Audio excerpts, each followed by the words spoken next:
মাওয়া ফেরিঘাট আছে একটা, আসেনিও তখন পদ্মা সেতু হইছে না। আমার মাহফিল পড়ছে নদীর হেই পারো, তো নদীর হেই পারো মাহফিল পড়ছে পরে।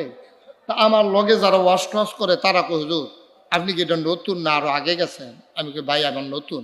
কয় ফেরিঘাটও একটু সাবধানে খাওয়া দাওয়া করে, এখানে ডাহাই খাওয়াই সেটা এমন বিল করে এবং খাইতে অনেক সময় দেয় না, এখানে অনেক কৌশল আছে।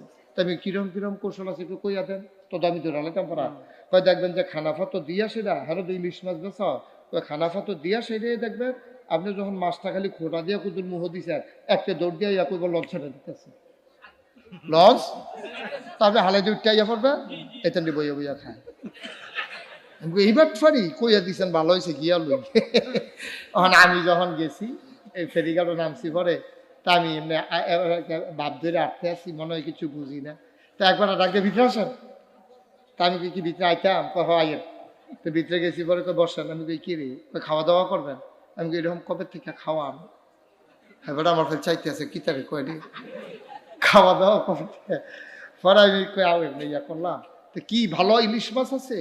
কয় জি হুজুর ভালো ইলিশ মাছ আছে, বড় ইলিশ মাছ, মাথাটা আমি নিজের হাতে ধুইছি, খুব মজা পাই, খুব মজা পাইবেন এই মাথাটা দিয়ে দুগলা খান।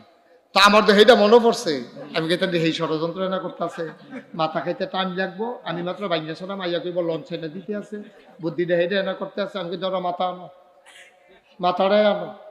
যখন খাইয়া বইয়া কয়েক নলা খাইয়া আসি ঝুলটা দিয়া মাথাটা মাত্র খোটা দিয়ে একটা কাটা শুইয়া রাখতাম লইছি এমন তো একটা দৌড় দিয়ে একটা লঞ্চ ছাড়া দিতে আছে, তাড়াতাড়ি করেন হুজুর। আমি কই তোর তাড়াতাড়ি একটা বক্সের ভিতরে দিয়ে আমি লঞ্চ বইয়া বইয়া খায়া